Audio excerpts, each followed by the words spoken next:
Değerli vatandaşlarımız, yaz mevsiminin yaklaşmasıyla beraber hava sıcaklıklarının da yavaş yavaş artmasıyla beraber özellikle sağlık üzerinde sıcaklığın etkilerini de görmekteyiz.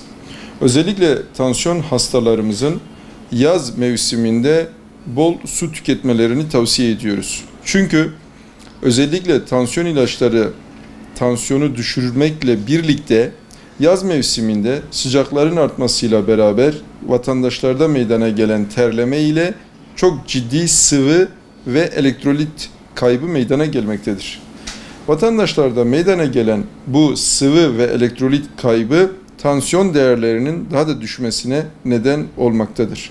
Özellikle bir tansiyon hastasının günlük olarak tüketmesini önerdiğimiz sıvı miktarı yaklaşık 2,5-3 litre civarı sudur.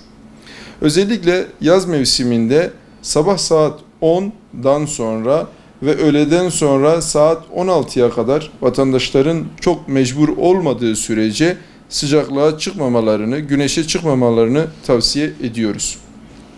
Bununla birlikte kalp yetmezliği hastalarında da kalp yetmezliği hastalarının kullanmış olduğu diüretik dediğimiz idrar çıkışını sağlayan ilaçlarla birlikte yaz mevsiminde bu hastalarda da meydana gelen özellikle terlemeyle beraber çok ciddi sıvı ve tuz kaybının meydana gelmesi bu ilaçların etkinliğini arttıracak bir durumdur.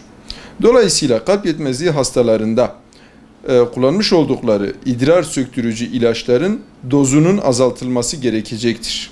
Veya kalp yetmezliği hastalarının aşırı sıcaklarda sabah saat 10'dan sonra öğleden sonra saat 16'ya kadar dışarı çıkmamalarını, güneşe çıkmamalarını tavsiye etmekteyiz.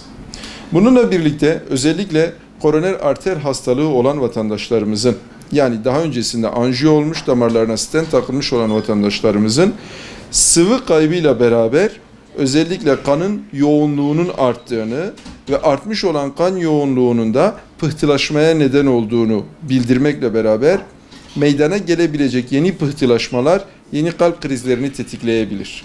Dolayısıyla bu vatandaşlarımızın da özellikle sıvı tüketimini dikkate almaları ve günlük 3 litre su tüketmelerini önermekteyiz. Özellikle saat 10'dan sonra saat 16'ya kadar güneşe çıkmamalarını tavsiye etmekteyiz.